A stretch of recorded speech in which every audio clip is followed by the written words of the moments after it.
Lloyd was murdered by the king, reincarnated as a lucky bastard prince of a noble family, with unlimited magical power and unlimited harem. Once upon a time, a common magician was on the verge of death, caused by the king and his courtiers, because he was a lowly commoner, and a weak and failed magician. Then the king ordered him to show some of his magic before he died. When the magician tried to use any of his abilities, he could not use them to their full strength, which made the king ridicule him and told him that the most important thing the magician has is pedigree, talent, and perseverance, then used his magical ability to eliminate him, and his last words to him were that diligence does not compensate for the lack of talent, whatever it is, and that magic would not accept a person like him to use it. Despite the pain he was feeling, the nobleman's ability to use magic impressed him, and he wished he had learned more so that he could use magic as he wished. After a short period of time, the wizard regained consciousness to find himself sleeping in a crib with a group of maids staring at him excitedly. He thought at first that they were enemies and decided to defend himself, but he was surprised to see that his hand was very small, and yet he managed to hit a huge fireball towards them and made a huge hole in his room while everyone was celebrating in the streets and squares the birth of the 7th prince of the kingdom of Sallow, Lloyd. Years later, Lloyd was hiding from the maids in a corner of the palace, and after he was able to hide from their sight, he continued on his way and was surprised when his father's entourage appeared in front of him, so he asked them not to tell the maids to see him. One of them offered him to join them on a hunting trip, but he soon realized that he had disappeared from in front of him after he hurriedly ran away before any maid could find him, and they realized that there was no point in winning his favor because he was out of competition for the throne due to his young age compared to his brothers. Then they remembered that he had supernatural abilities, as he spoke right from birth, preferred to read spell books instead of children's stories, and refused to breastfeed naturally like any nobleman, making him in the position of the great magician William Burdo, as if he had been born again to life. Then Lloyd continued to run and hide from the sight of the maids and seemed to be happy and enjoying his new life after being resurrected as the youngest prince in a noble family. And what puzzled him was that he still had memories of his previous life and decided to follow the same philosophy that he followed in his previous life and devote his life to learning magic. While fleeing from the maids, he accidentally entered the palace library, and was amazed to see a huge number of magical books beyond the Salom Academy of Magic. And when he picked up one of the books, one of the maids named Silpha was able to find it, and she is basically the maid responsible for training him in sword fighting. After they practiced for some time in the palace courtyard, Lloyd thought there was no point in him learning how to use a sword since he was the youngest of his siblings and had no chance for the throne. She told him that life is not only about royal succession, but that he should know how to carry a sword as a member of the royal family. Lloyd thought that he should show off his skills in front of him so that he could finish the training before nightfall. As they continued practicing, Silpha admired his increasing strength over time while Lloyd used control magic to track her every move but always ended up defeated due to the physical differences between them. This time, he decides to cheat a little too much and use physical augmentation skills to overpower her. He finds that he can counter her and fight with equal strength until he decides to suddenly make a different move and surprise her with a strike. But he is quickly surprised to discover that she has been cheating all this time and ends up losing, as usual. She then admired his skill and cleverness in using 2 spells at once, which is difficult for even court magicians, while Lloyd was frustrated because he was basically using 4 spells,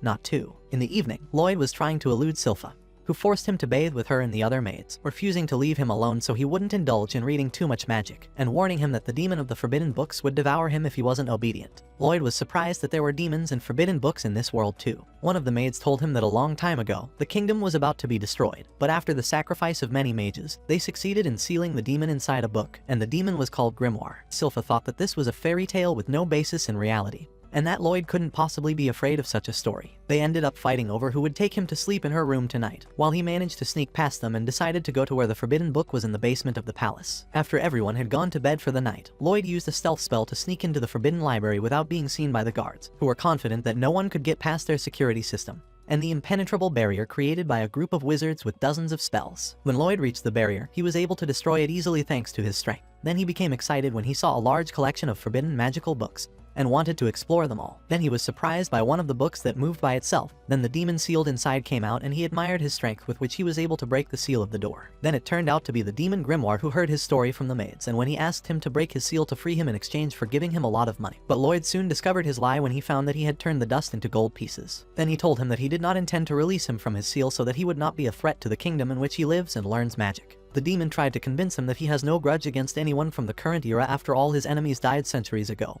and offered to teach him ancient magic. Lloyd's eyes lit up and the demon thought he had him. When he told him that he saw that he had a magical talent, he remembered that he had died in his previous life because he lacked it despite his best efforts, and he realized that the king was right and that now he was more special than any other commoner who knew magic. Then he decided to help the demon break free of his seal.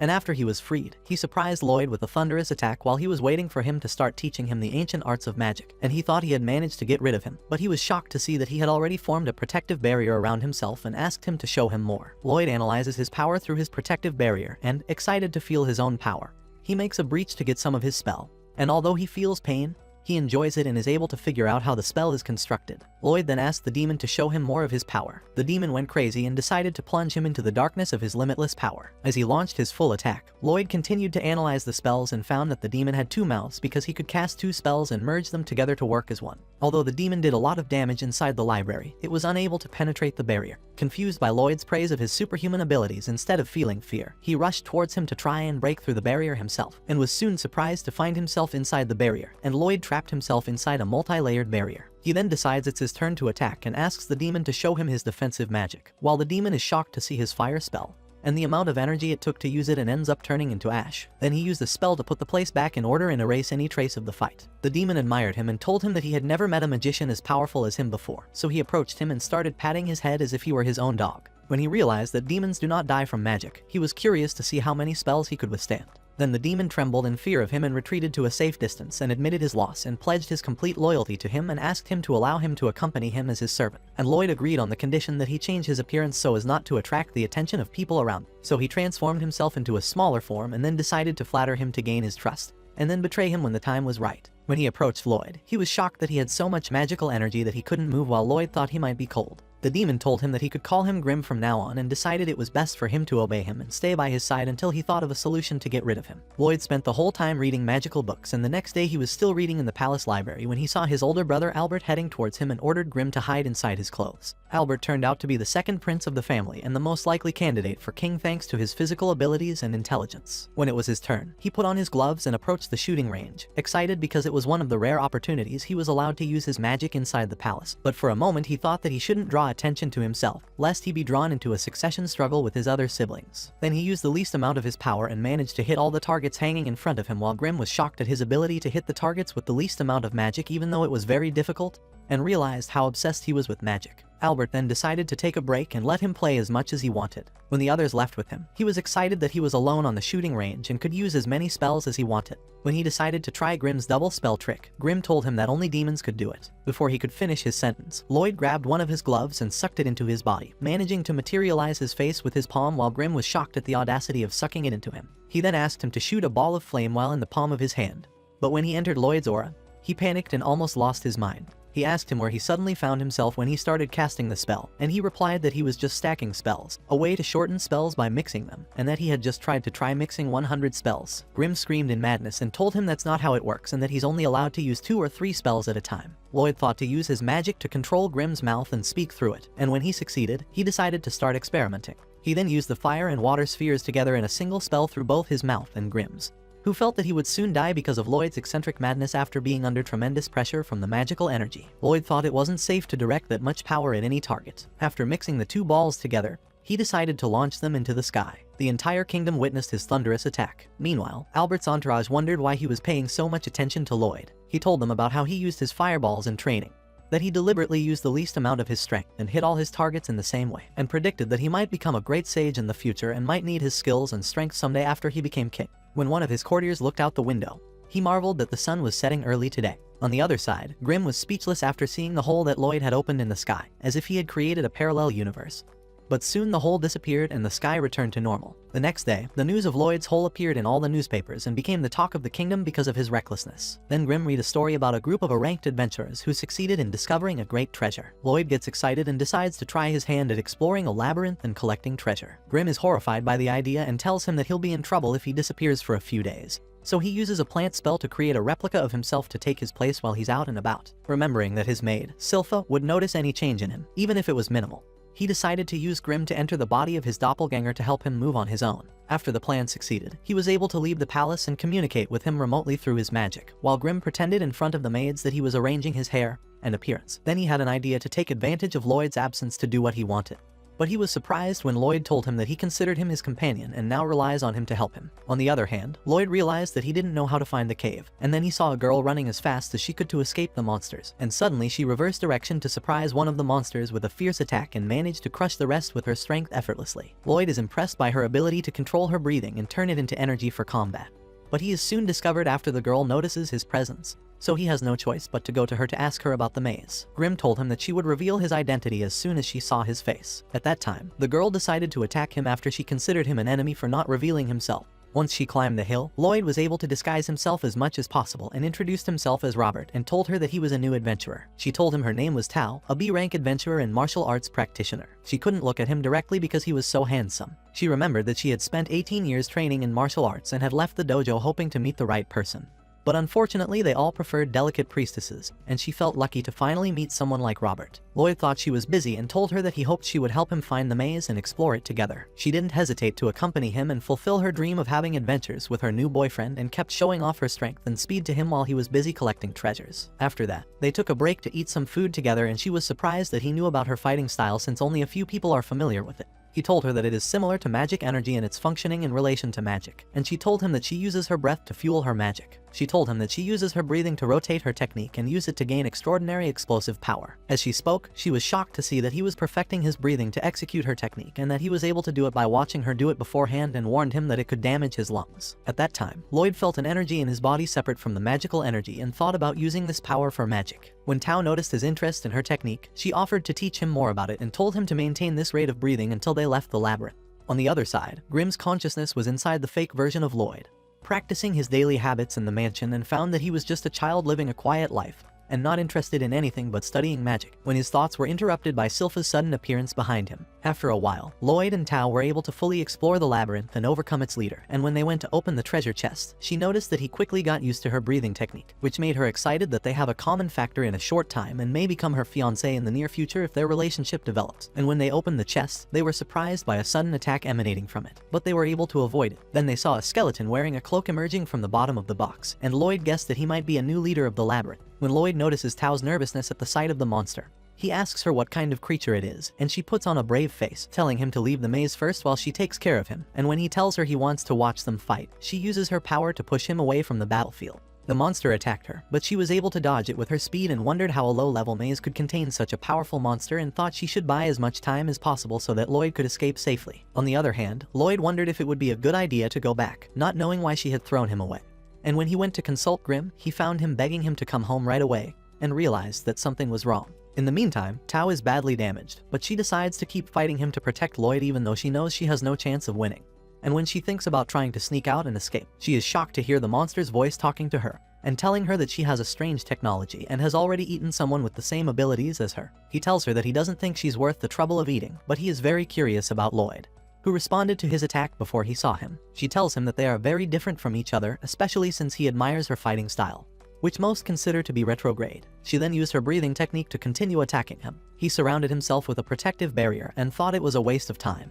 But she did not give up and continued to attack him until she succeeded in breaking through the barrier and inflicting overwhelming damage. However, after using up a lot of breath and unable to move, she quickly lost her strength and was surprised to find him standing behind her, uninjured, and telling her that her entire energy that helped her destroy the barrier was weaker than a single finger's worth of magic. Tao felt that she was going to die right here and now, and as soon as the monster finished her off with its attack, she was surprised that it was smashed to pieces by Lloyd's protective barrier, who told her that he would take care of the monster because he was in a hurry and wouldn't leave the maze without her. When she wanted to ask him why he had come back to her, she was surprised to see a look on his face that said he was obsessed with fighting a powerful opponent, that he didn't care about death, and that he was confident he could defeat it somehow. Then he pushed himself out of the barrier with an air spell using his lungs, rendering the monster immobile from shock. And when he tried to trap it with one of his techniques, he created a special protective barrier by combining magical energy with his breathing technique. Lloyd was then able to figure out how to use technology and magic to form a formidable force under his control. He then focused all his concentration on breathing deeply and speeding up his spell. The monster thought he was going to escape, so he continued to attack him, and then Lloyd decided to destroy the barrier because it was an obstacle to his plan.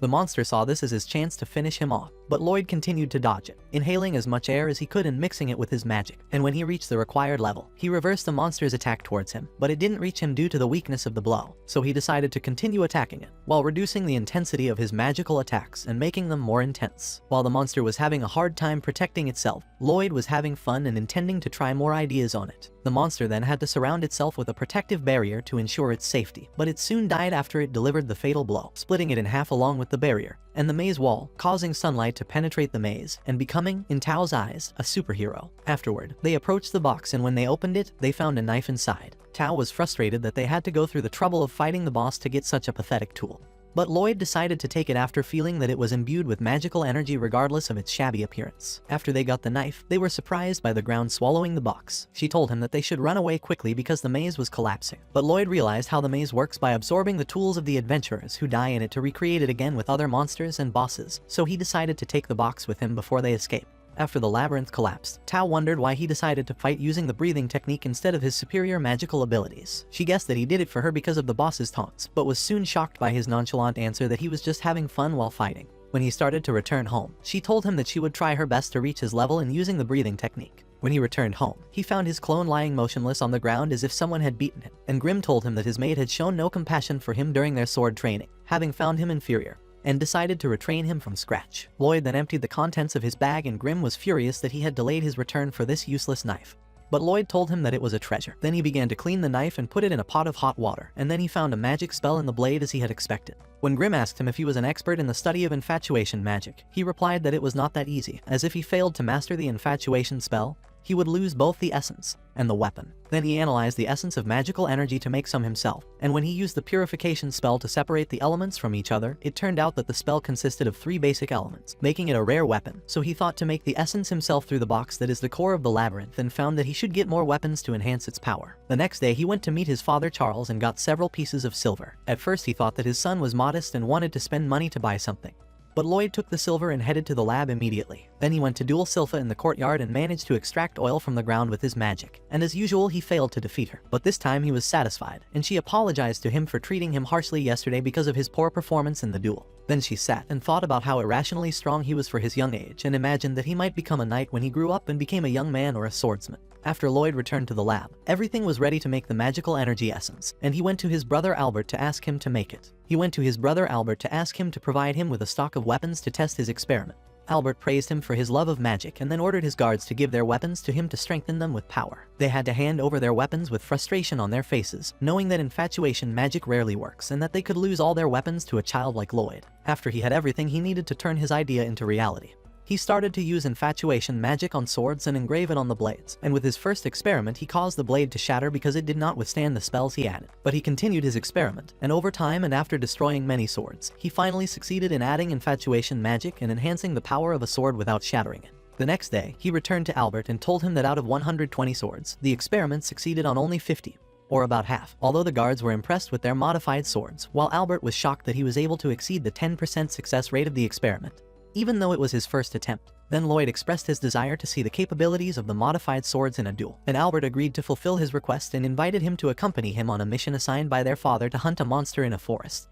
And Lloyd did not believe that he would go on his first mission with his older brother. The next day, Lloyd went with his brother and Silpha outside the kingdom to start their mission to hunt the monster. And on their way, he was surprised when he saw the view of the vast nature and many trees in the forest, and when they penetrated into it, Lloyd was enjoying his time because he rarely leaves the palace. Albert expressed his admiration for Silpha's dedication to taking care of his younger brother, and she told him that she was his mentor and bodyguard and was grateful that he had allowed her to accompany them. Albert asked her if she had any other special feelings for Lloyd, at which point she pulled part of her sword out of its scabbard as a threatening gesture. A group of monsters soon got in their way and they ended up surrounded, and although the guards prioritized protecting Lloyd and Albert, Lloyd was not at all confused, as he already sensed their presence through his breathing technique called spectral detection, which helps him feel his surroundings at all times.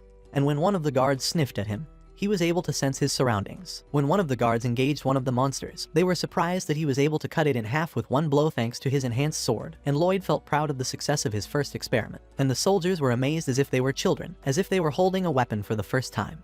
While Albert complimented him and told everyone that he had a genius younger brother, then they were surprised when one of the remaining monsters tried to surprise them at close range. Tao appeared out of nowhere and managed to finish him off with one kick. Then she was surprised to hear Lloyd's voice calling her name after forgetting that she only knew him as Robert. She approached him and asked him if he was breathing with a special technique because she had just sensed Robert's presence, and there was a strong resemblance between them. Then Silpha interrupted her, telling her not to get in their way and not to speak comfortably with the little prince. Albert had to intervene to calm things down and offered Tao to join them on their way to the lake as a thank you for her help. By nightfall, they all arrived at their destination and camped near the shore. Albert introduced himself, and Tao was surprised that she had been with the prince of the kingdom all this time. And the strangest thing is that he looks a lot like Robert in terms of shape and height, and she kept looking around for him, as she still felt his aura. On the other side, Lloyd was hiding behind a tent after realizing that using the breathing technique to detect those around him had backfired on him. So he decided to hide inside his tent until the monster they were targeting appeared.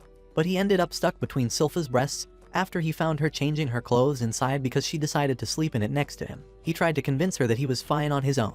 But she tied him between her legs and told him that she wouldn't leave him alone while a homeless cat like Tao hung out with them. And then Tao entered after sensing his presence in the tent and found him in a pitiful state for a child. Silpha throws a blade at her to force her out of the tent and tells her to stop looking at Lloyd inappropriately, while Lloyd takes the opportunity to run away.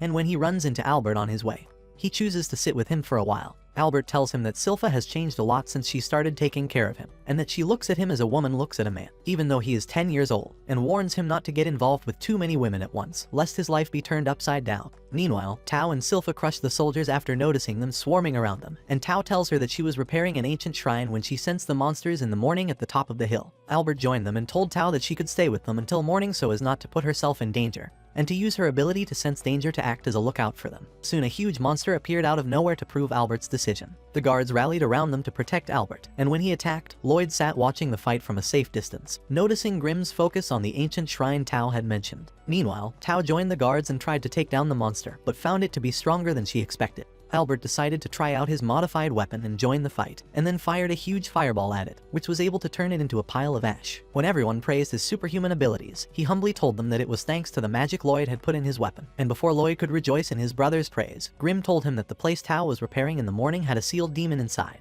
At that time, everyone was shocked to see that the monster was still standing despite its miserable condition. Then they found a mysterious voice speaking to them through it and expressing his anger at hurting his followers. Then the demon controlling it came out of the monster's mouth and told them that he was called Pazuzu, and vowed to make them pay for their sin with their lives. Suddenly, many of his followers appeared from all sides, surrounding Albert and his companions. And when he tried to harm one of them, he was surprised that they had the ability to heal themselves, and they all realized that they were in trouble while Grimm told Lloyd that Pazuzu is able to control his monsters through his magical energy and helps them regenerate during the fight. Lloyd asked him to teach him how to transfer magical energy like Pazuzu now, and he wondered that he wanted to learn a new technique in the middle of the battle while everyone is fighting with their lives. And on the other side, Silpha was furious when she heard Pazuzu mock Lloyd, so she decided to force him to keep silent forever and approached him to tell him that he and his followers are polluting the air that the prince breathes with their foul odor, so she will get rid of them all. Pazuzu laughed at her bravery and told her that the monster they had burned was now completely healed, and none of them would be able to harm his followers thanks to his ability to control them, and his magical energy would not run out over time. As he babbled and flexed his muscles, Silpha provoked him further, forcing him to rush towards her. When he fell for her plan, she used her super speed to attack him, and before he knew it, she amputated all 4 limbs and advised him to get rid of his fur so that he could keep up with her speed. Pazuzu used his energy to regenerate the monster's limbs. The others noticed that the monsters were slow to regenerate due to his focus on regenerating the monster's limbs, so Albert ordered them to damage it as much as possible so that they could finish off the rest of his minions. Meanwhile, Grimm was still explaining Pazuzu's technique to Lloyd in detail. After he finished, he warned him that it wouldn't be an easy task to master the technique the first time. When he suggested starting with basic things first, Lloyd had finished making a flower with his magical energy, and they sat and breathed in its scent while Silpha kicked Pazuzu's ass effortlessly. Pazuzu was shocked at how strong she was even though she was just a maid. Silpha then borrowed a guard sword to use with her own as it was one of the swords Lloyd had strengthened. And when Pazuzu was curious about the child she was so desperate to protect, he told her what he would do to him when he got him and that he would tear his body to shreds. Pazuzu continued to provoke her, circling her at high speed until he pounced on her and thought he had her before she sliced his monster in half while staring directly into his eyes using the double blade technique. He was furious that she was able to get him with her unnatural strength for a maid, while Silpha approached him and decided to teach him a harsh lesson for thinking that he could lay a finger on the prince in her presence. While Pazuzu is at Silpha's mercy, the others manage to defeat the monsters, and Albert decides it's time to support her and eliminate the demon before it regenerates. But before any of them can move, they begin to fall one by one, unable to move. Silpha was surprised that she fell to the ground even though Pazuzu didn't touch her, thanks to his breathing technique that contains a gas that causes paralysis. Then he transformed into his full form and pushed her away, expressing his anger at hurting his followers. Silpha then realized that the stench he had been giving off all along was due to this gas, and before he could finish her off, Tao stood between them to fight back, and instead of being grateful, Silpha told her to fuck off and forget about it. I was furious and told her that if she was able to move, she should run away. Before Silpha completely collapsed, I told her to take Lloyd and run away while she could. Suddenly, Pazuzu appeared behind her, wondering why she wasn't at his mercy like everyone else. And she didn't hesitate to deliver a roundhouse kick. She doesn't hesitate to throw a thunderous kick at him, but he uses the opportunity to tighten his grip and counterattack, realizing that she's using a breathing technique to help her survive all this time while Tao is in trouble after he disrupts her breathing. He tells her that she could have escaped while she was still able to move, but playing the hero will make her a follower. When he gets close enough, she smashes his face with her fist and tells him that there's no way she would abandon a handsome person who needs help. then launches a thunderquake pulse attack at him. After dodging him, she thought she had to keep her breathing steady to be able to withstand him, but unfortunately, she was shocked when she blocked a surprise attack from one of his followers and found that the rest had already regenerated. Pazuzu got up and wondered about the handsome person she had just talked about, seeing only a pile of garbage pathetically scattered on the ground. Then he approached her and increased the intensity of his polluted air to influence her. She told him that her intuition was correct all this time and that something was giving her courage and urging her to hold on. When Pazuzu wondered what she was saying, she told him that the handsome person was coming to kick his ass right now. As soon as she finished her sentence, the monster closed his mouth on her. Pazuzu laughed at her and thought she was pathetic. Then he decided to get revenge on Silpha before he left and bring her under his complete control while Lloyd played around on the beach like a clumsy child. He approached Pazuzu and asked him if he was subjugating his fellow monsters in the same way he was subjugating Silpha. He confessed that he had caused the death of their original families and replaced them in their subconscious minds to bring them under his complete control, not realizing that Lloyd had already freed them until it was too late. But what intrigued him most was his ability to move freely in his polluted air, and the fact that he was accompanied by a ridiculous demon who had ended up serving a human. When Grimm was infuriated by his sarcasm, he decided to give him some advice as a fellow demon. But he had second thoughts and wanted to see him torn to shreds in front of him. Lloyd was excited that it was time to try out his new technique on, but Grimm warned him that there were too many monsters and he would have to deploy an enormous amount of magical energy. He spread his energy after transforming it into flowers and flowers with a fragrant scent that controlled everyone's minds as soon as they felt it. And all the monsters remembered their memories with their original families, while Pazuzu was shocked that he could free them from his control just like that. Lloyd then approached the monster that swallowed Tao and asked him to take her out immediately. When Pazuzu tried to bring them under his control again, Grimm told him that it was useless, especially since they remembered the fact that he had caused the death of their families, and the monsters rushed towards him to tear his body while Lloyd sat watching them attack in a herd. Pazuzu tried to fight them off with all his might and started beating them, telling them that he was the one who made them so strong and that they were basically garbage and not worthy of him. He then told Lloyd that his spells were ineffective against demons and that he would teach him a lesson right then and there. Lloyd remembered that he couldn't kill him with magic, and when Grimm told him that hadn't happened yet, he thought he'd try to cause one death with magic to use as much of his power as he could to try it out. Pazuzu was shocked when the area around them turned dark and Grimm told him that the reason why his magic energy doesn't affect Lloyd is because it's never enough and doesn't compare to 1% of what he has, while Lloyd decided to try some of his spells and take advantage of the chance that no one can see him and unleash his full power. Pazuzu felt like he was in a nightmare when he saw the huge amount of energy he had and became in an inescapable predicament, then decided that he had no choice but to try to escape after realizing that Lloyd wanted to lock him in a cage and continued to run for a long time while Lloyd fired hundreds of spells at once and tried to lock him inside many barriers. Pazuzu felt exhausted but summoned the strength to escape and decided that he wouldn't let Lloyd lock him in a cage no matter what, but was surprised to find that he was basically already locked in a large cage from which he couldn't escape. Pazuzu desperately tried to get out of the barrier and asked Lloyd what he was going to do to him. Lloyd told him that he was going to perform his magical experiments on him. He couldn't believe that he would be under the control of a human like him and told him that he was the devil who would soon rule the world and tried to tempt him with anything to leave him alone. But he ended up trapped by his spells inside the barrier and Lloyd decided to activate 240 spells against him for a full half an hour. After 5 minutes, Lloyd marveled at the silence inside the cage and had to stop his overwhelming attack to see if Pazuzu was still alive. Grimm told him that spells affect demons the same way lights and noises affect humans, but at the rate he was firing spells at him, he was unable to move. Then Pazuzu wondered how he ended up failing so miserably after spending a century raising monsters and trying to rule the world. After a while, everyone regained consciousness with the disappearance of the polluted air, and Lloyd felt that he was in trouble and had to think of a good excuse to tell them. Grimm told Pazuzu that people don't follow leaders who are always complaining about how hard they work to get to where they are, and that Lloyd is the opposite. He's just doing what he likes, having fun, not caring about anything. And that's why people want to go with him. Then he realizes that he's only with him to gather his strength and take his revenge one day. Before fading away, Pazuzu confided in him his ambition to rule the world and achieve what he failed to achieve.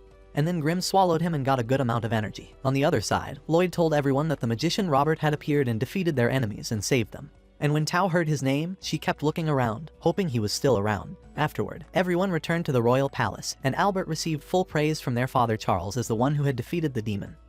But he objected to his wrong decision from the beginning to go with only his royal guards. When he inquired about Tao and Robert, who had helped him defeat the demon, he was told that Robert had disappeared before he regained consciousness, while Tao had rushed off to find him and never returned, and Charles expressed interest in Robert's mysterious strength. Albert then praised Lloyd's efforts and told their father that he had contributed much to the hunt and suggested that he consider him as part of the royal succession because they had survived without loss of life thanks to his enhancement of the power of their weapons. Charles was surprised by his suggestion and told him that it would create a rival for the throne. But Albert didn't mind if it wasn't the best choice to rule the kingdom, and he objected to sidelining his brother because he was young and at the same time he intended to do his best not to surpass him. Then Charles asked Lloyd if he really wanted to join the competition for the succession alongside his brothers, and Lloyd hesitated for a moment before answering no. And after the end of the interview, he sat and enjoyed his time playing with one of the monsters that followed them to the palace after he was freed and became a pet, while Grimm felt jealous of Lloyd spoiling him, unlike what he always does with him. When he was surprised when Silpha approached them, he had to hide Grimm inside his pet's fur, and told her that he had given him a new name, Shiro, and then asked her how best to communicate with him as he wanted to teach him many things, but she told him that this is the specialty of the monster tamers. While they were talking, Grimm pulled a part of himself out of Shiro so he wouldn't suffocate and marveled at Lloyd's decision to turn down his chance to rule as if he wasn't that important to him and was just a real magic freak. Charles thought he was too humble to be the future king of the kingdom, while Albert saw the position of king as a secondary role for him. Over time, Lloyd succeeds in taming Shiro and teaching him some simple commands, but he still has trouble teaching him more complex things like spinning around a certain number of times or barking at different speeds, and his command spell confuses him and he can't understand it. Silpha thought they should find someone who knew how to deal with monsters to help him tame him, so she thought they should go to his sister Princess Ali's garden tower, which is known for taming many animals around the world. When they arrived at the tower, Grimm wondered about Ali's, and Lloyd told him that she was the 6th princess of the kingdom, 3 years older than him, and a lover of animals of all kinds. And while he was talking about her, he was surprised by her jumping towards him like a bomb and falling on top of him to hug him warmly. When their eyes met, she kissed him in front of everyone, which made him unconscious. Then her maid Eris appeared and scolded her for attacking her younger brother. And when the situation calmed down, she found that he had come to ask her about Shiro and kept caressing him all the time. Silpha suggested to Lloyd that they turn back because she doubted that Ali's could help them, but he decided to give her a chance and then asked her to show them one of her monsters. So she summoned Lyro, a horse-shaped monster that is considered to be more powerful than Shiro. Lloyd was surprised that Lyro was able to evade the detection technology of his surroundings and did not feel his presence when Ali summoned him, nor did he notice her summoning him before he appeared and analyzed what happened until he realized that his sister can issue complex commands without showing any signs. He then asked her to teach him how to tame animals so that he could communicate with Shiro. She told him that it would not be an easy task. Lloyd was excited, and when he focused his full attention on what she was saying,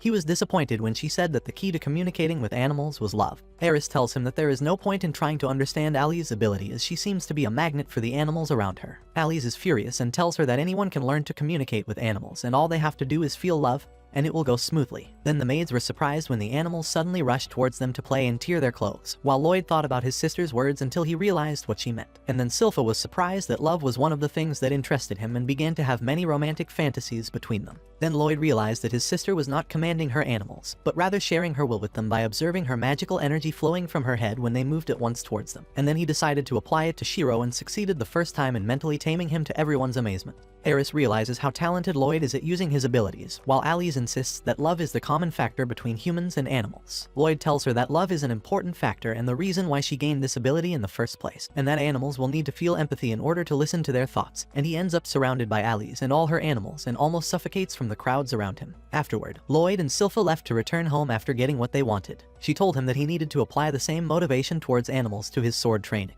But Albert saved him just in time by intervening and telling her that they had to postpone their training until later because he wanted to talk to him. Then he told him that he would like him to meet someone.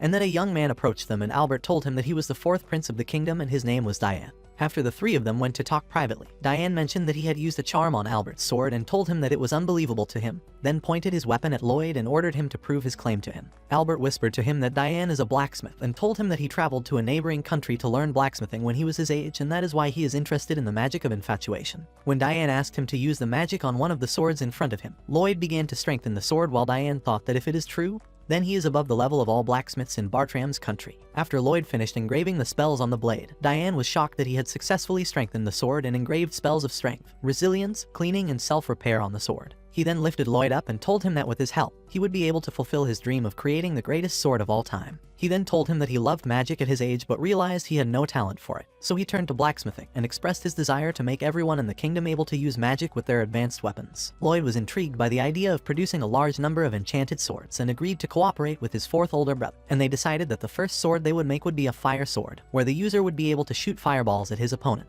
Lloyd compressed the spell into 2 parts, and as soon as he put it on the metal, they were surprised that it shattered into pieces, as it did not support its weight. So he thought of reducing the pressure to 3 parts and continued to try several times, but all failed. And when Silpha and Shiro joined them, he apologized for wasting a large amount of energy essence and kept thinking about why the steel broke even though he reduced the pressure. Diane encourages him and tells him that they will definitely succeed in creating their first unique weapon. Grimm whispers to him that there is something wrong with Diane's magical energy essence, and when he purifies it, he finds that it lacks one of the 3 elements due to its poor quality. When he asks Diane if he has this element, Diane tells him that it is very rare and is extracted from the core of monsters. He decides to sneak out and hunt monsters in the labyrinth as he did before, only to be surprised by Silpha suggesting the same thing. She told him that she had discussed it with his father a few days ago and he had agreed to this kind of experience in order to broaden his horizons, and she told him that she would accompany him to the Adventurers Guild to register him as an official adventurer. The next day, on his first visit to the guild, Lloyd was amazed to find that it was bigger than he thought it would be. Katarina, the registration supervisor, greeted them and gave him a form to register his data, and after he finished registering, she asked him to hold the blue crystal to measure his strength.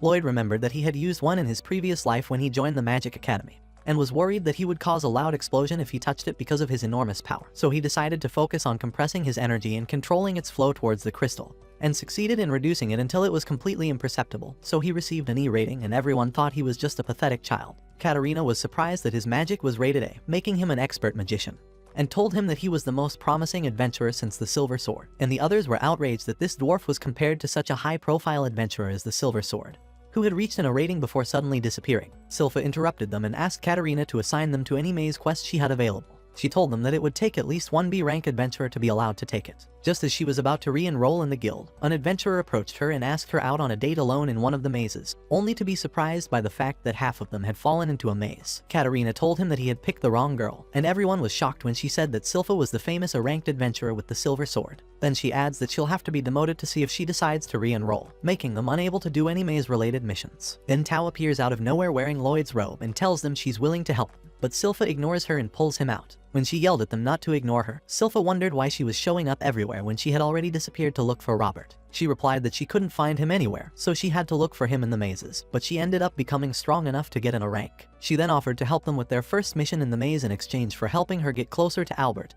and get a date with him. Lloyd read the available missions and then expressed his admiration that his maid was a former adventurer. Silpha told him that she had been an adventurer as a means of training and was inexperienced at the time and had faced many opponents that she had failed to defeat, including a gang known as the Assassin's Guild. Lloyd used Shiro to take out monsters until they reached the treasure chest. Meanwhile, Diane continued his blacksmithing while waiting for Lloyd to return with the components they needed. When Albert worried about Lloyd's delayed return, Diane realized that a war might break out before their brother's return, and Albert told him that things had taken a turn for the worse. Albert told him that things had taken a dangerous turn. Diane tried to convince him to wait for Lloyd to return so that they could make enchanted weapons. He told him that he had deliberately brought them together so that they would get along as brothers and told him not to worry about any fighting and asked him to continue his research. Lloyd and the others came back with the labyrinth box on his head, and they all started experimenting with enchanted weapons again, and finally succeeded in making a fire sword, and when Diane tried it out, everyone was shocked that it was so powerful. At night, Lloyd lies on his bed after a hard day, feeling proud of his success in making several fire swords. Then he remembers noticing something strange in the garden that looks like a hole in a void, and despite Shiro's insight,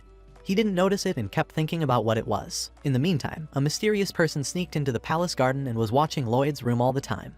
But without realizing it, he found Lloyd standing behind him after he was able to pinpoint his exact location. So the unknown person fled, but soon found himself trapped inside a huge barrier. Lloyd suggests that they have a little chat and accuses him of trespassing on private property. The mysterious person is forced to reveal his identity, and it turns out to be a young girl who decides to use her strength to subdue him and run away. Suddenly, Lloyd felt numbness in his body and a headache.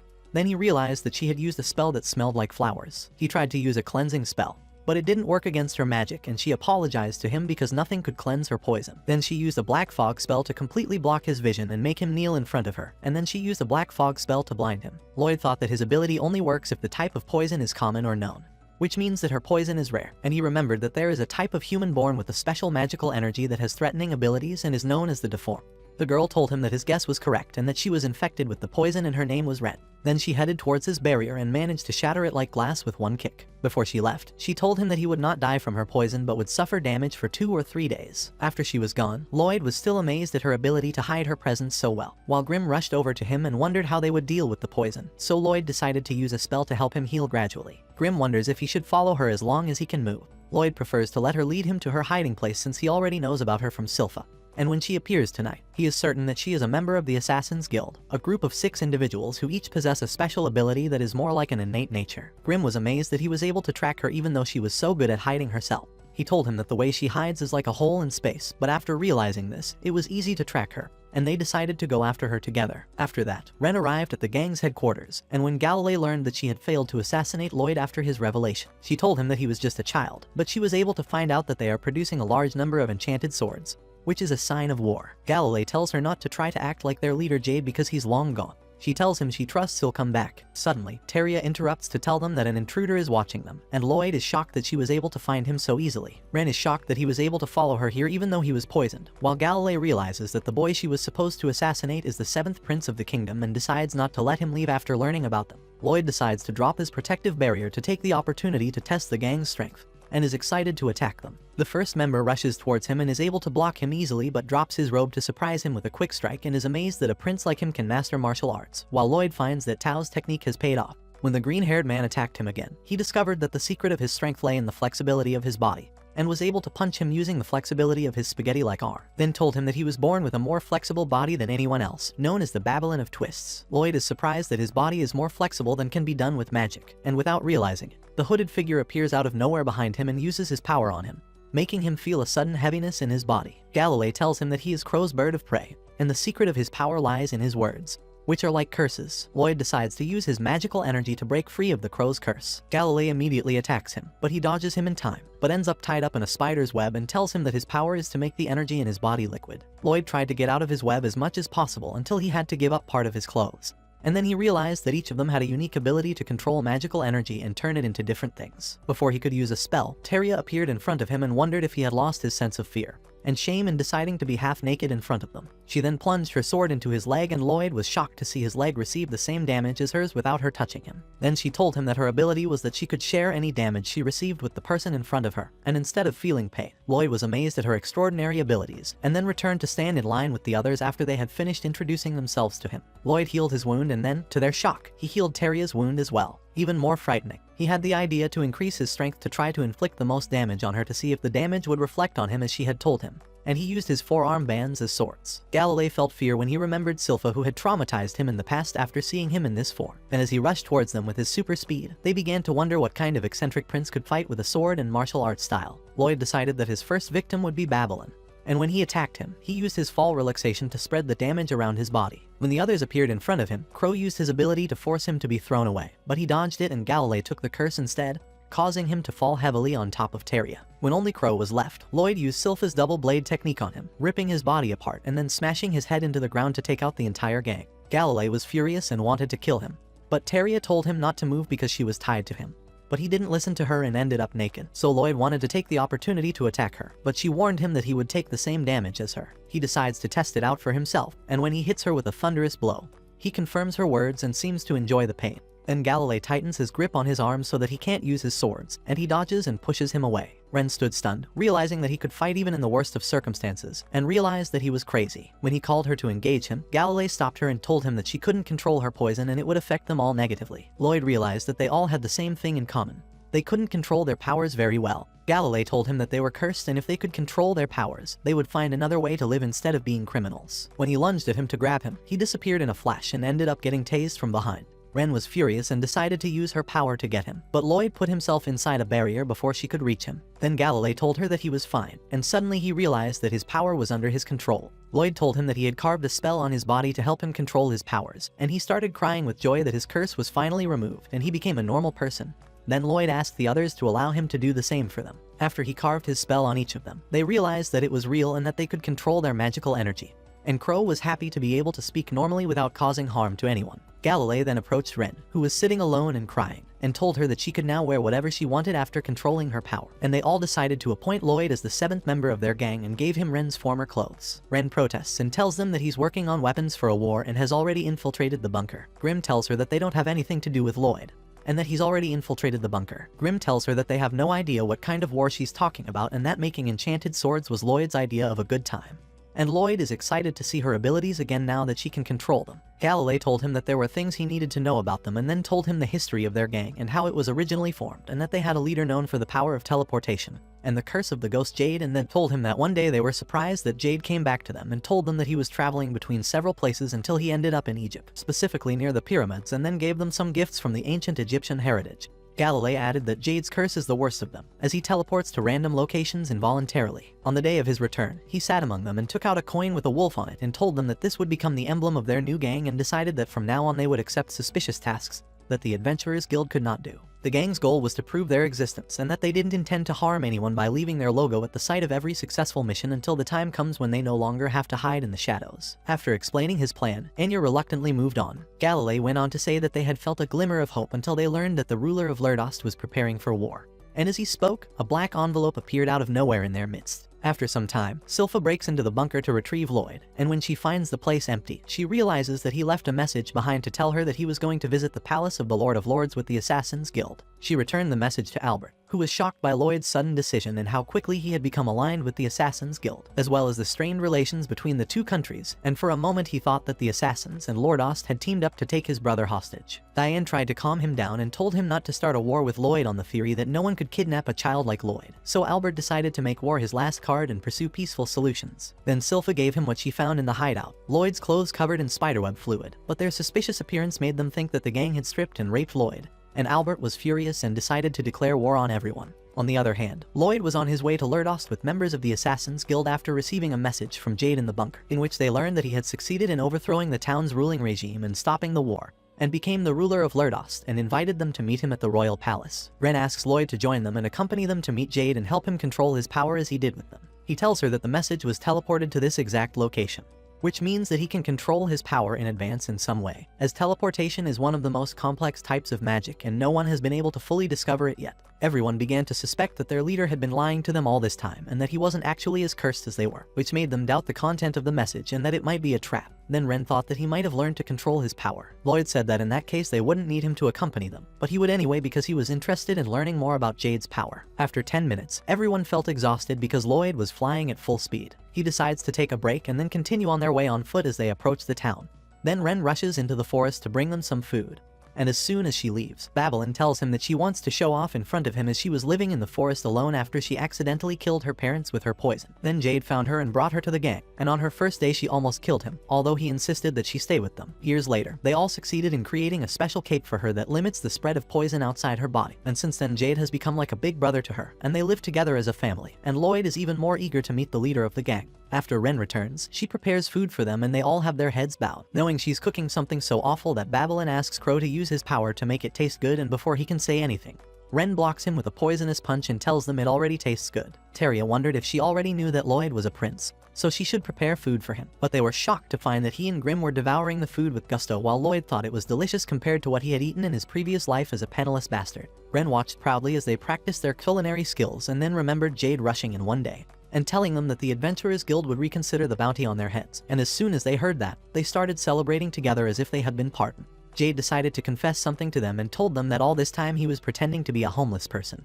but he was actually the third son of the ruler of Lordost, and he approached them all in order to exploit them, as Lordost is ruled by his family, which is considered a demonic group and they are always planning a war, so he decided to look for allies and seek power to prevent war until he found them and succeeded in founding this gang. Surprisingly, their reactions were cold. They didn't feel like they were being tricked and told him that they had a hunch because of the way he acted, while the only one who was shocked to hear the truth was Ren. Galilei then told him that they had all taken different paths in the past that they'd rather not talk about. Teria then said that he had given them hope despite his motives, and when they started scoffing at the idea that they might have to kill his brothers in the end, he told them that he wanted to settle the matter himself so that their right to live a normal life wouldn't be wasted. He then added that he has nothing to lose since his body is cursed and his family is cursed, and the only good thing in his life is that he was able to spend time with. So he wants to take care of his family himself without caring what happens to him in the future when the Adventurers Guild finds out about his crime, and that he wants to forget everything about Lerdost and live with them forever. He then asked them to promise to keep the gang going even if he never comes back and not to give up hope of living freely. He vowed that if he could return to them again,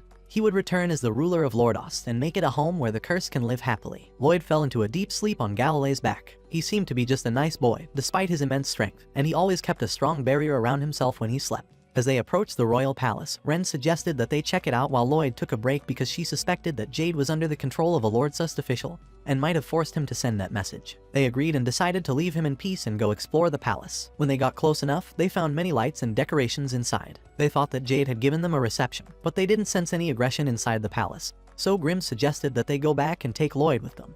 just in case. Then they were surprised to see a strange Lego-like figure standing behind them who recognized them as the Assassin's Guild immediately, and they ended up sitting at a large table receiving a standing ovation from everyone after being pulled inside by the figure. They were all feeling awkward and uncomfortable, not knowing table manners and not used to being in a crowded place. When Grimm wanted to go back to get Lloyd, Ren asked him to stay with her a little longer as she was nervous about meeting Jade at any time. Within minutes, Jade appeared in front of them, and they couldn't believe that they had finally met him and were surprised by his ability to control his ability. He told them that it took some practice, but he succeeded in the end, and they all started crying happily. Then Ren approached him after Grimm encouraged her, and as soon as she stood in front of him, she felt nervous and told him that there was a lot she wanted to say, but she could not express herself now, and Grimm took the opportunity to return to Lloyd.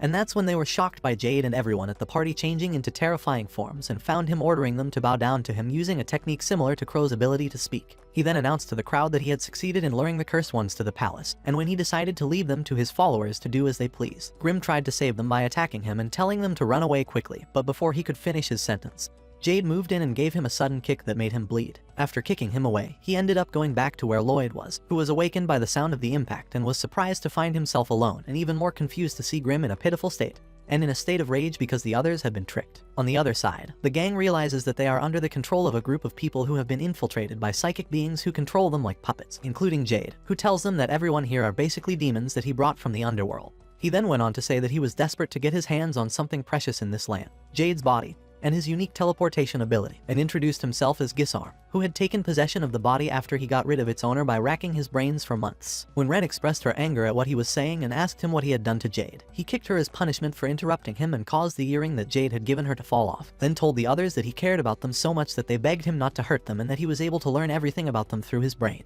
Gisarm added that Jade preferred to die after learning that he was after his friends, and while he was on the verge of death, he treated him so that he wouldn't lose control of his body, but Jade kept trying to commit suicide in various ways until he managed to control his mind completely and caused his own demise forever. Everyone felt so angry at him, wanting to kill him but completely helpless to do anything about it, that they began to follow Gisarm, begging him to let them take over their bodies, and one of them decided to take Ren's body. He grabbed her and told him that he should be very careful of her, as she had caused the death of her parents with her poison. Then he noticed the inscription on her arm and wondered that it was not in Jade's memories, so he questioned her to find out what it was and its effect. But she tried to resist his ability to force her to speak by biting her tongue. She then began to fantasize that she could somehow bring Jade back to life so that he could see that she could control her powers and wear whatever she wanted. She also wanted to get him to meet Lloyd while being pressured by Gisarm to tell him who the inscription belonged to.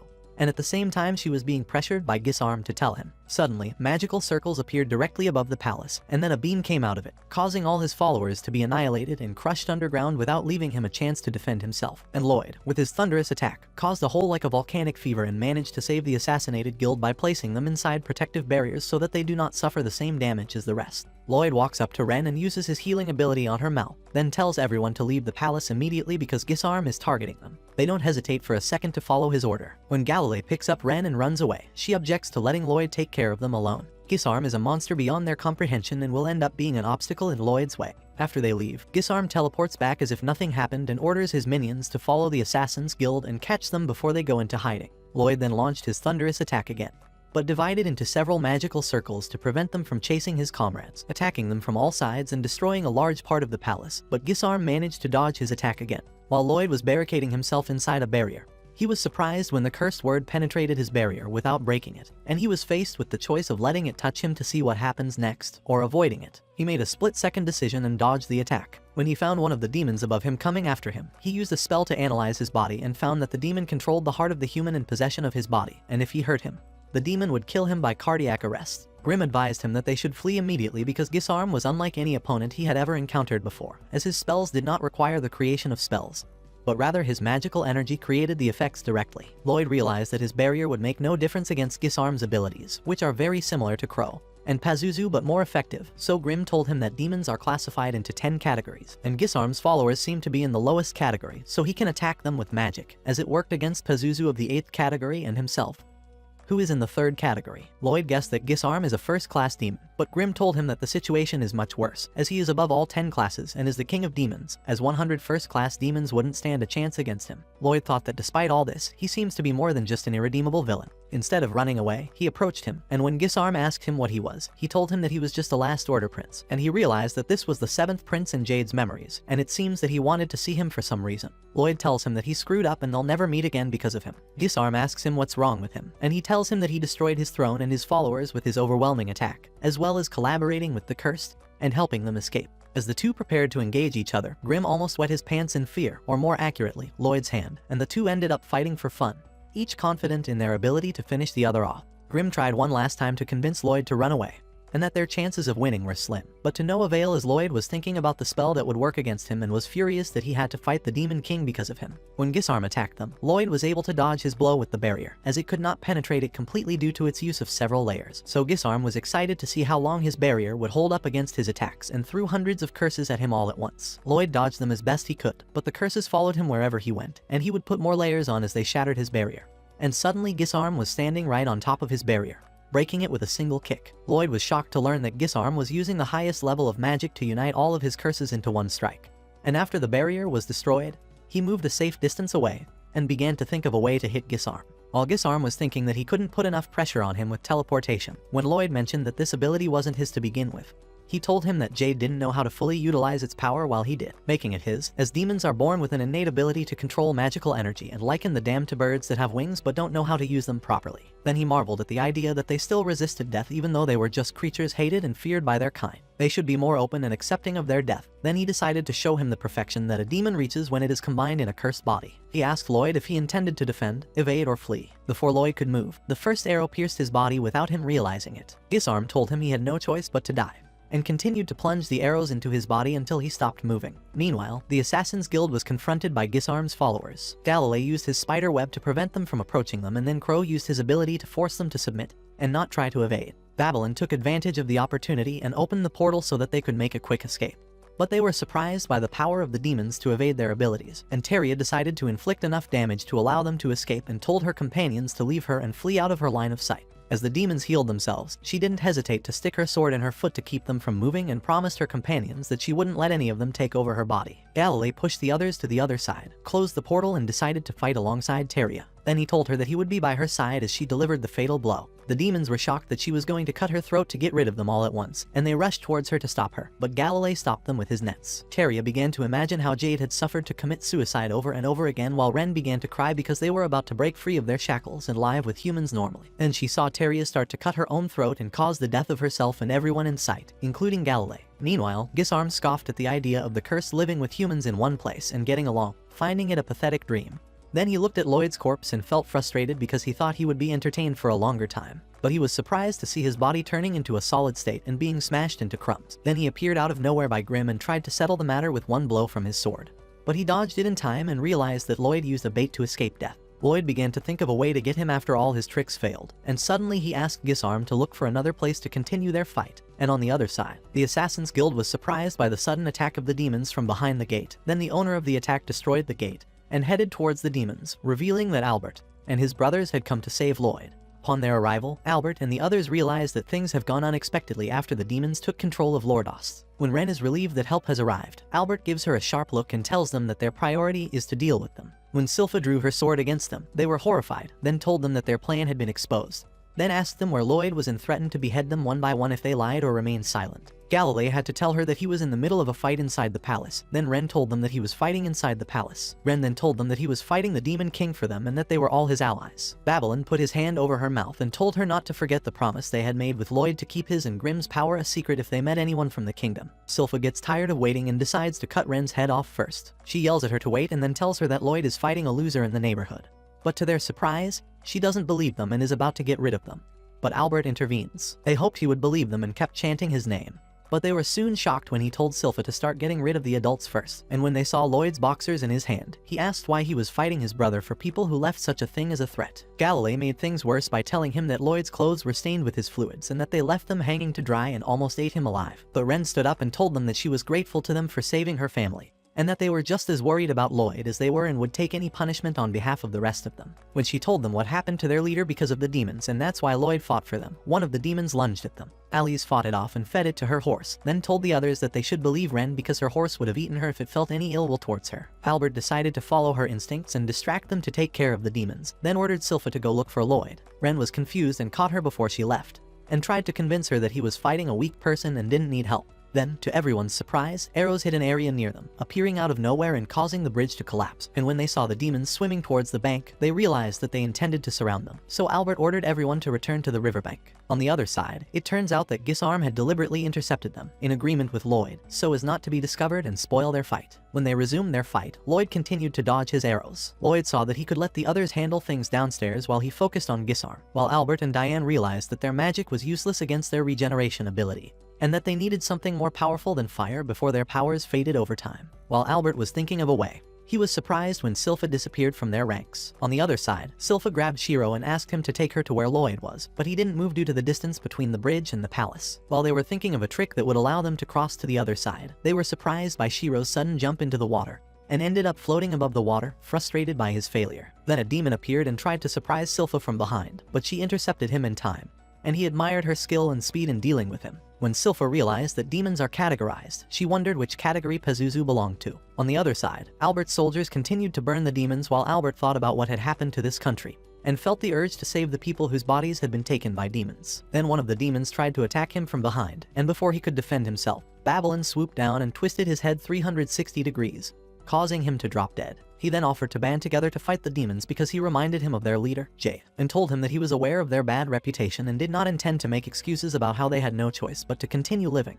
But they are not the type of people who take life lightly. Albert thanked him for the advice and turned to the rest of the demons to euthanize them and end their suffering, using his most powerful spells to set the entire area on fire. When he was exhausted, Diane helped him up and told him that he had gone too far in that attack. He told him that they were now fighting to avenge the loss of their neighbors and ordered his soldiers to show no mercy to the demons. On the other side, Silpha and the swordsmen of the underworld began to clash, and even with their most powerful techniques, they were fairly evenly matched, and neither could touch the other, as the Assassin's Guild was amazed that a mere maid could possess such power. In the end, they each managed to inflict a head wound on the other, and the swordsman, disgusted at the idea of an evenly matched fight against a human, decided to abandon the idea of taking the body of one of the gang members and take hers instead. Silpha was surprised that he was going to use a sword with his other hand, while everyone was shocked that he was using Lordos's fighting style. He told them that the owner of this body used to train so hard that his left hand was covered in bruises and thought that he must have lived a long life. He then vowed to take Silpha's body so that he could have enough fun developing his sword skills to the highest level possible.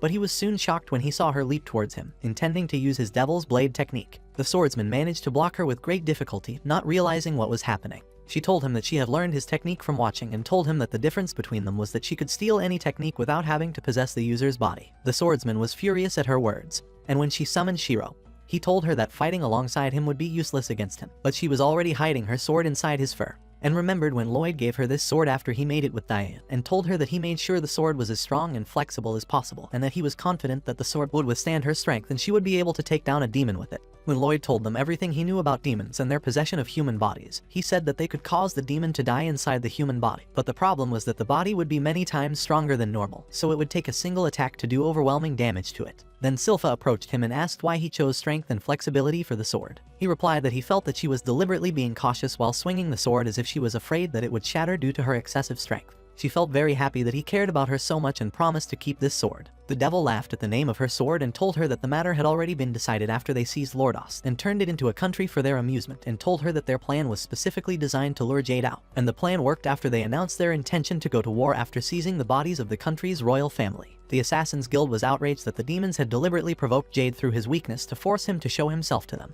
Ren rushed towards him, intending to kick his ass to avenge the leader, but Silpha knocked her down with a punch and told her not to get in her way, then prepared to take down the swordsman and promised them that the nightmare of war would not come true. The swordsman was excited to use his secret technique of the demon blade, and when he rushed towards her with full force, he was torn to pieces in one move by Silpha using the tiger bite technique. Silpha approached the swordsman's corpse and wished she could duel a swordsman as skilled as him using the Lordos technique. When she saw Ren crying, she thought she knew him, but Ren told her that she was just crying at the thought that he might have been happy in his life before he died. Silpha realizes that they still have good feelings inside of them, and the title of assassins doesn't seem to fit. While Galilei and Crow realize that it's the silver sword they encountered earlier, and suddenly the rest of the bridge begins to collapse and they are stuck in the middle. Lloyd appeared in front of them after dodging Gisarm's back-to-back attacks, Still trying to figure out how to dodge his arrows and launch an attack against him, he began analyzing his attacks over the course of their fight to find a loophole that would allow him to get him, and found that the problem was that he always had to move at a high rate of speed. Realizing that Gisarm might be planning to wait for his magical energy to run out so that he could finish him off in one fell swoop. He thought he could finish him off with a spell that took less than 2 seconds to activate, and summoned a giant fiery entity to throw a punch at Gisarm,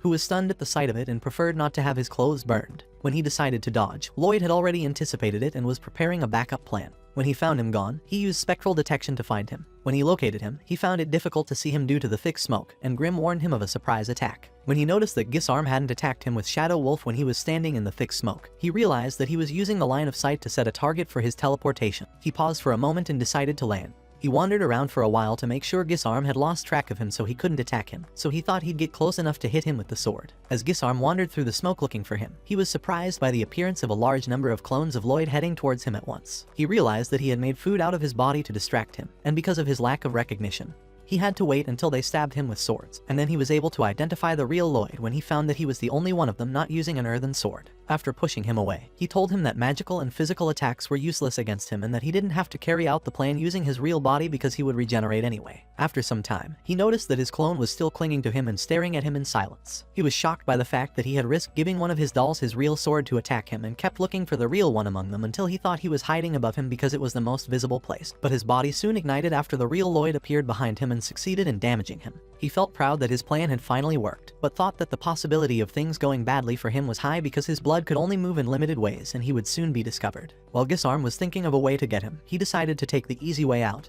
and attack them all at once. He managed to locate him by using his barrier, so he rushed towards him and broke through his barrier with his hand. And once he grabbed his head and smashed it, he was shocked that he wasn't the real one, making it difficult to locate him with his abilities. But he didn't give up on the idea of attacking them all at once, and as he guessed how he could be recognized in the crowd, he found it very exciting and enjoyed taking out as many dolls as he could in order to find him. Meanwhile, Lloyd was basically using his cloaking technique to dodge the arrows and move freely among the puppets when he decided to take a risk and surprise him with a knockout blow from behind with his sword, in which he had put all the spells he had collected. At that time, Grim was trembling in fear of his excessive boldness and that he intended to try and use the technique that Jade had spent his life discovering and failed, and tried to convince him to run away while they had the chance. But he knew in his heart that he would not miss the opportunity to learn about an undiscovered magic. After Lloyd used the spells collected inside the sword, he entered a world full of spells and talismans and kept looking for Jade but couldn't find him and ended up surrounded by circles of magic spells. Lloyd then decided to expose himself right in front of Gisarm, and when he noticed the wound on his face, he realized that he wasn't using a barrier to protect himself and thought that he had succumbed to the idea that he couldn't beat him.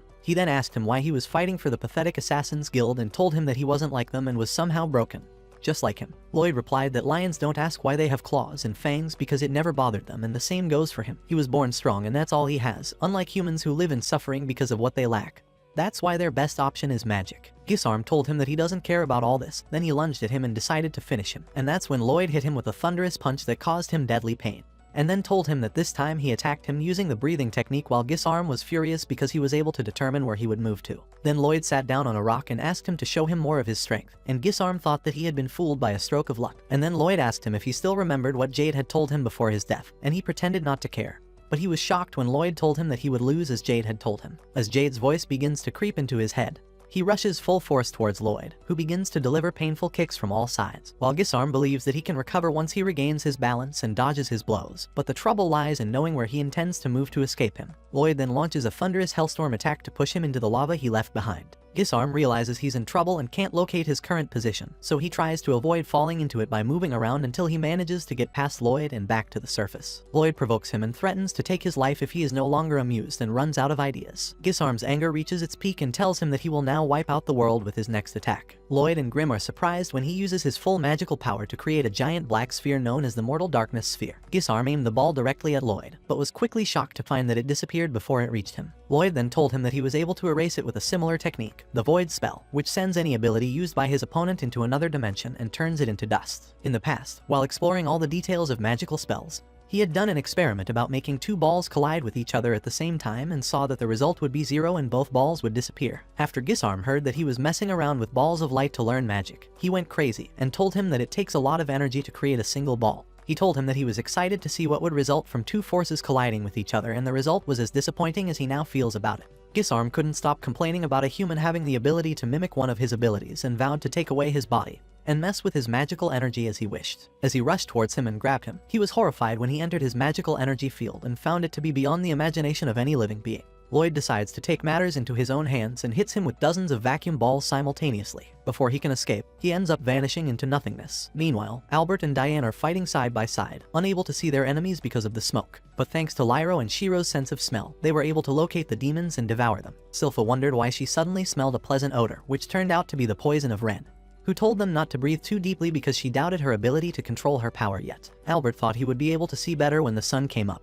But when he checked his watch, he realized that the sky should be bright now, and when they looked at the sky, it was dark, but in a slightly different way than the darkness of the night. Meanwhile, Gisarm was being pulled into the void and trying desperately to evade Lloyd's ball, but to no avail. He thought about leaving Jade's body, but before he could escape, he was caught between his teeth by the deadly phenomenon of stiffness. When he found no way to escape, he thought of pretending to be Jade, who regained consciousness after Gisarm's death, and begged him to stop his ball and save him before he died. But Lloyd did not care about these tricks and decided to finish him and crush him inside the void. And when it was over, the morning sun rose and surprised the ghost of Jade standing behind him smiling before he disappeared. When Ren saw the sunlight, she remembered Jade telling them about the legend of the seventh prince, and that on the day of his birth, there was a great incident inside the royal palace, and it turned out that it was because he used a magic spell when he was born. And then everyone couldn't understand it and considered it a rumor, while Jade hoped that the prince who has a great talent for magic could be able to rid them of their curses and bring them out of their hiding place one day. Lloyd then erected a headstone in a place far from the rest of the graves for Jade and placed his emblem on the monument instead of his body, which was consumed by the void, as a keepsake. When Grimm admired his ability to use the void spell despite its slow pace, he replied that he had already deciphered the Shadow Wolf technique. He then told him that he had crafted a spell that allowed him to know when Gisarm was using it, and then linked it to his reflexive movements to release a vacuum, so it was easy to trap Gisarm and dodge his attacks. He then admitted how powerful he was and that he had risked his life when he decided to decode his spell during the fight. But he wouldn't have been satisfied if he hadn't discovered his ability before he died, and when he remembered entering the Jade spell domain, he realized that he had copied an entire Shadow Wolf spell before he died in the hope that someone in the future would come looking for a way to overcome it and take credit for defeating Gisarm. Meanwhile, Ren was sitting behind a tree eavesdropping on their conversation and decided to express her gratitude to him for avenging Jade. But she noticed Albert heading towards them, and as he approached, Grimm hid behind the monument. When he asks about the grave, Lloyd is confused at first, but Albert tells him that he knows what happened between him and the gang and that they enlisted his help because he is an expert in magic and can connect them to Jade, but they ended up under siege by a horde of demons. As he recounts what the gang told him, Grimm realizes they made up a story to ensure their safety. Impressed by his ability to defeat a demon on his own, he told him that he was proud of him, but unfortunately he would have to detain the Assassin's Guild for committing a series of crimes for a living, as well as kidnapping a member of the royal family and dragging him into a war. He then added that they would accept any punishment and would be willing to compensate for all this by serving him for life. He then pointed his sword at him and warned him that he would take full responsibility if he agreed to adopt them and they did anything wrong because they would still be a group of outlaws. Lloyd decided to take full responsibility for them in exchange for a pardon. Albert knelt down in front of him and told him not to think that people didn't care about him because he was the youngest among them, and not to let that isolate him and to come for help whenever he needed it. As he hugged him and patted his head, they were interrupted by Tao rushing towards them, worried after hearing that Lloyd was in trouble. But when her concern was met with silence and after observing their dull reactions, she realized that the issue had already been resolved and her presence was meaningless.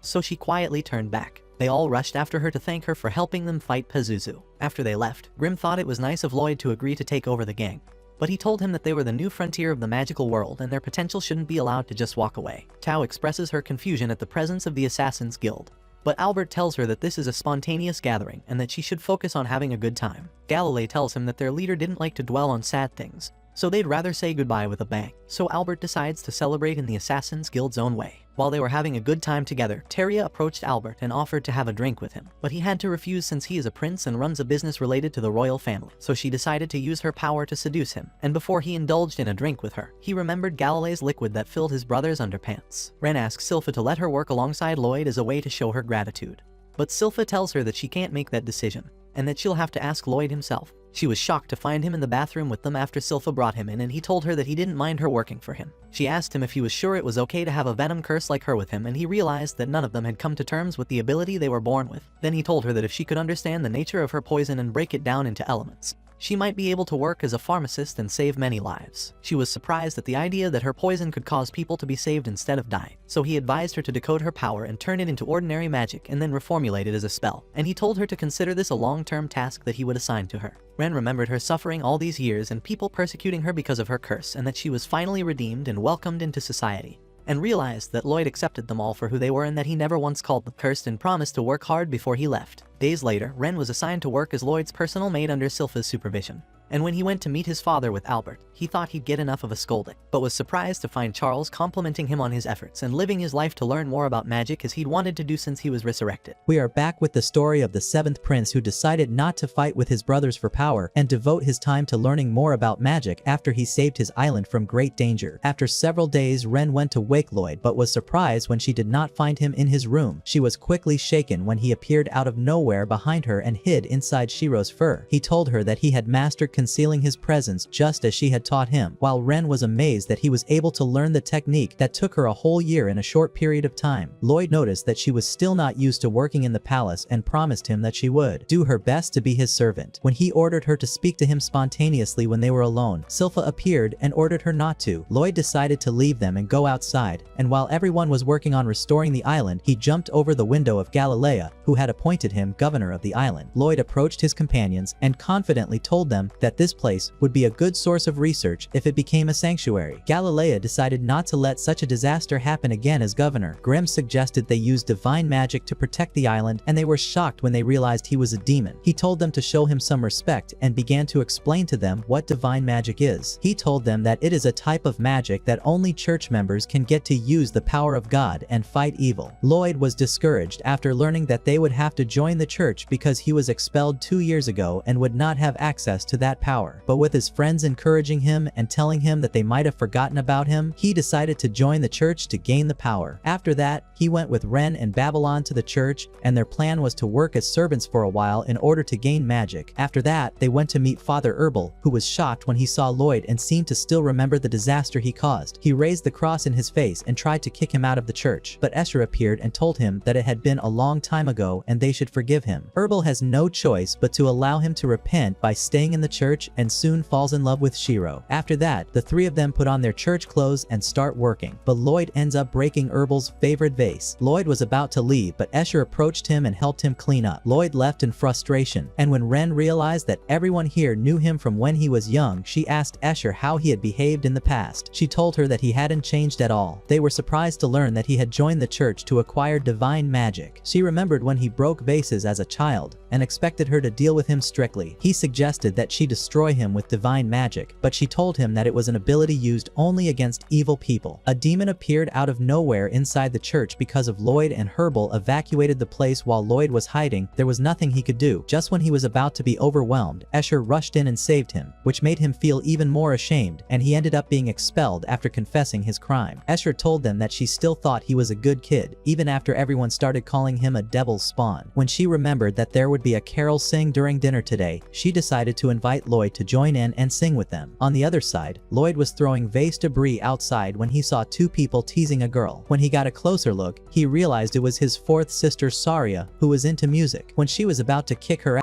Escher rushed in to save her. The brawler had them both in a tight grip, and Ren used her ability to put them all to sleep. Lloyd felt proud to see her use the spell he taught her earlier, but soon, the brawlers regained their consciousness again, and the brawlers were soon back to their senses. As they rushed towards them, Lloyd finally decided to intervene, and they ended up on the edge of a mountain after he transported them with his magic. Afterward, he credited Babylon and told Herbal that he was the one who drove the brawlers away. Saria approached him, and they marveled that she almost forgot her brother's name. Escher told him that she only remembers people who are connected to music. When she offered Lloyd to join them for the dinner chant, Saria intervened and refused to include him because he hadn't practiced enough and might ruin it. Lloyd felt pressured by her, while Grimm told him that he might be able to use divine magic with a ritual instead of mana. He and Babylon sensed a strange aura inside the church, but it soon disappeared. Afterwards, everyone sat down for dinner and watched Saria and Escher perform together. They soon felt joy and spiritual healing as they began to play and sing, and Grimm and Lloyd realized that this is what is called divine magic. Lloyd decides to investigate the suspicious aura he's been feeling for a while. He uses his cloaking ability and goes in the direction of the aura. When he breaks the magic barrier, he ends up above the clouds, and when he looks around, he finds that he's being watched by a mysterious person in the form of an angel. This person was enjoying Escher and Saria's performance to the point of tears, which made Lloyd feel that he was just a fool and not a threat to them. When the person decided to join the banquet, he was surprised after Lloyd threw a piece of cloud towards him, and was soon shocked when he realized that he was human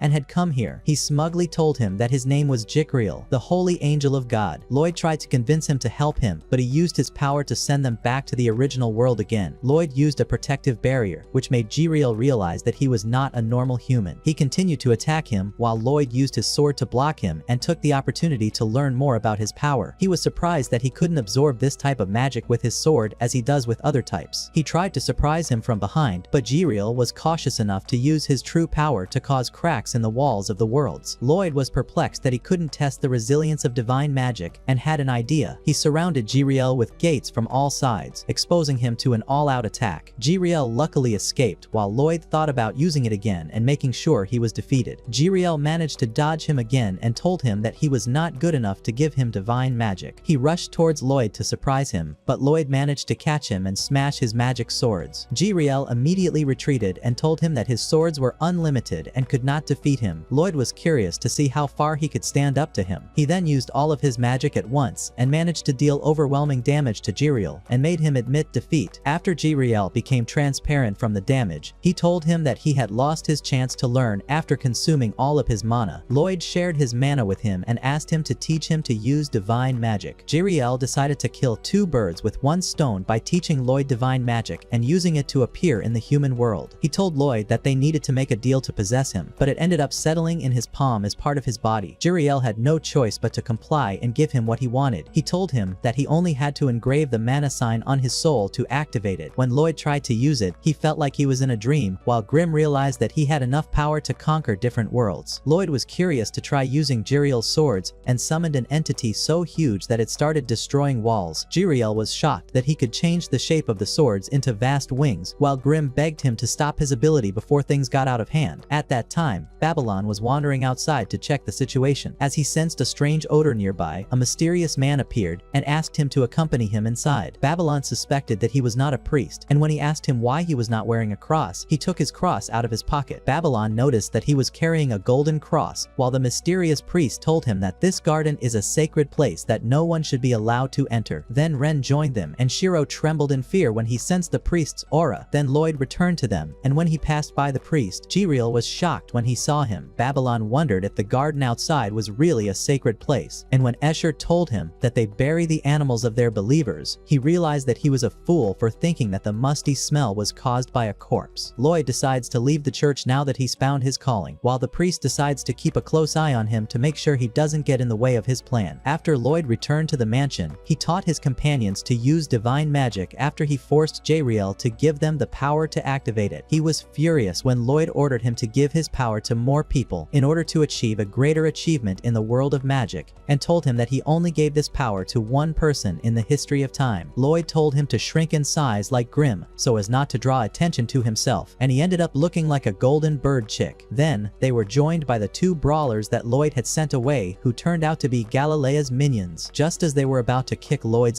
they were surprised to see Galilea kneeling in front of him and asking for forgiveness. They felt angry that everyone was treating him so nicely and rushed towards him. Lloyd then used a spell that made them look like puppets and they apologized to him. Babylon, on the other hand, remained in the church after Lloyd gave him the ability to use divine magic and asked him to take over. In the evening, Jikriel was overjoyed that he ended up accompanying Lloyd after seeing his popularity among the maids and felt like he was in heaven. Lloyd decided to go ogre hunting in order to boost his strength to use divine magic. When he invited Silpha to join him, she immediately grabbed her bag. He then went with Silpha and Ren to the market to look for hidden ogres. He was surprised that Escher and Soraya joined him and quickly forgot his original mission when he found out that they were having pancakes for lunch. Grimm was surprised to see him excited about something other than magic, while Lloyd began to enjoy his time eating pancakes. When the others asked Escher if she knew anything about the ghouls, she told them that their last sightings were around the Great Bridge of Dean, according to the victims. Then she added that some adventurers were sent to deal with the matter,